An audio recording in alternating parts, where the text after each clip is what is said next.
അങ്ങനെ കൗമിൻ്റെ കുട്ടി നിയമസഭാ കുട്ടിയായി. അതെ, ഫാത്തിമ തഹ്ലിയ കേരള നിയമസഭയിലേക്ക് പേരാമ്പ്ര മണ്ഡലത്തിൽ നിന്ന് തിരഞ്ഞെടുക്കപ്പെട്ടു. മലബാറിൻ്റെ ഏറ്റവും മനോഹരമായ ഭാഷ്യങ്ങൾക്ക്, പെണ്ണിനെ വെളിച്ചം കാണിക്കുന്നില്ലെന്ന പരാതികൾക്ക് പൊതുരംഗത്ത് ഒരു പെണ്ണിന് തൻ്റെ ഐഡൻറ്റിറ്റിയും വ്യക്തിത്വവും നിലനിർത്തിക്കൊണ്ട് പ്രവർത്തിക്കാൻ കഴിയും എന്നതിൻ്റെ ഏറ്റവും മികച്ച ഉദാഹരണമായിട്ടാണ് പേരാമ്പ്രയിൽ നിന്ന് ഫാത്തിമ തഹ്ലിയ നിയമസഭയിലേക്ക് തിരഞ്ഞെടുക്കപ്പെടുന്നത്. അതും മുസ്ലിം ലീഗിൻ്റെ സീറ്റിൽ. ഫാത്തിമ തഹ്ലിയയ്ക്ക് സാധാരണ മറ്റു പലർക്കും പല പാളയങ്ങളിലും കൊടുക്കുന്നത് പോലെ ഏതെങ്കിലും നേതാക്കളുടെ ഭാര്യമാരെന്ന മേൽവിലാസമില്ല. MSFലൂടെ കടന്നു വന്ന് നിലപാടുകൾ ഉറക്കെ പറഞ്ഞ് കയറി വന്ന പെൺകുട്ടിയാണ് ഫാത്തിമ തഹ്ലിയ. ഫാത്തിമ തഹ്ലിയ വളരെ ഉജ്ജ്വലമായ ഒരു വൈബോടുകൂടി, വളരെ ഗ്രേസോടുകൂടി പ്രവർത്തിക്കാൻ കഴിയുന്ന ഒരാളാണ് ഫാത്തിമ തഹ്ലിയ. ആ ഫാത്തിമ തഹ്ലിയയെ അവിടെ പ്രഖ്യാപിച്ചപ്പോൾ രണ്ട് തരം എതിർപ്പുകളാണ് ഉണ്ടായത്.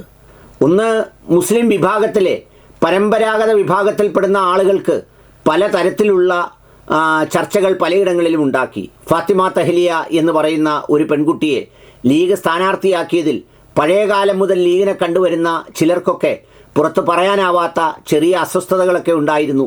ആ അസ്വസ്ഥതകൾ സാദിഖ് അലി ശിഹാബ് തങ്ങളുടെ നേരെയൊക്കെ മറ്റു പല രൂപത്തിലും ഭാവത്തിലുമൊക്കെ പ്രയോഗിക്കുകയും കുറിപ്പാക്കുകയും ഒക്കെ ചെയ്തെങ്കിലും അതൊന്നും പരിഗണിക്കാതെയാണ് ഫാത്തിമ തഹ്ലിയയെ പ്രഖ്യാപിച്ച് രംഗത്തിറക്കിയത്.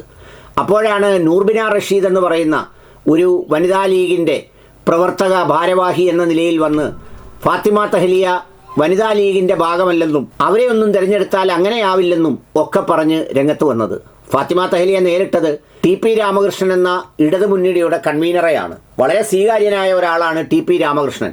പക്ഷേ എന്ത് ചെയ്യാൻ കഴിയും, അദ്ദേഹത്തിനും ആ മുന്നണിയുടെയും നേതാവിൻ്റെയും ഒക്കെ പല നടപടികളെയും ന്യായീകരിക്കേണ്ടി വന്നു എന്ന് മാത്രമല്ല, ഏറ്റവും അവസാനം കൊണ്ടുവന്ന ഒരു ആൻറ്റി മുസ്ലിം സ്റ്റാൻഡുകൾ അഥവാ ഷാഫി പറമ്പിൽ പരീക്ഷിച്ച കാഫിർ സ്ക്രീൻഷോട്ടിൻ്റെ മറ്റൊരു പതിപ്പ് പരീക്ഷിച്ച് നോക്കാൻ നിർബന്ധിതമായി.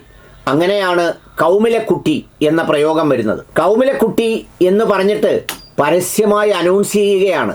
അതായത് അവർ കൗമിലെ കുട്ടിയെ ജയിപ്പിക്കാൻ വേണ്ടി വലിയ അധ്വാനിക്കുന്നു എന്ന് പറഞ്ഞാൽ കൗം എന്ന വാക്കും പണ്ട് കാഫർ എന്ന വാക്ക് ഉപയോഗിച്ചതുപോലെ തന്ത്രപ്രധാനമായ ഒരു പ്രയോഗം.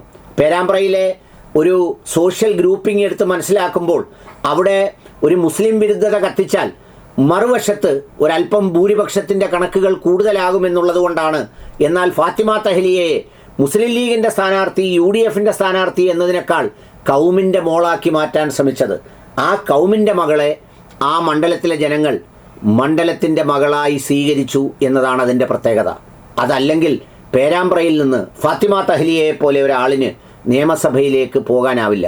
ഇപ്പോൾ ഫാത്തിമ തഹ്ലിയ വളരെ കൺവിൻസിംഗ് ആയിട്ടുള്ള മാർജിനിലാണ് അവിടെ നിന്ന് ജയിച്ചിരിക്കുന്നത്. ഒരുപക്ഷെ സംസ്ഥാന വിജയത്തിൻ്റെ ആകെ വോട്ടിംഗ് ശതമാനവും അതിൻ്റെ ഭൂരിപക്ഷവുമൊക്കെ നോക്കുമ്പോൾ അത്രമേൽ വലിപ്പമില്ലെങ്കിലും ആ 5000-ന് 50,000-ൻ്റെ വലിപ്പമുണ്ട്. കാരണം അത്ര ഉറച്ച പാർട്ടി ഘടകങ്ങളുള്ള, അത്രയും സ്വീകാര്യതയുള്ള TP രാമകൃഷ്ണൻ എന്ന് പറയുന്ന കമ്മ്യൂണിസ്റ്റ് നേതാവിനെയാണ് ഫാത്തിമ തഹ്ലിയ കൃത്യമായ ഭൂരിപക്ഷത്തിൽ പരാജയപ്പെടുത്തി നിയമസഭയിലേക്ക് പോകുന്നത്.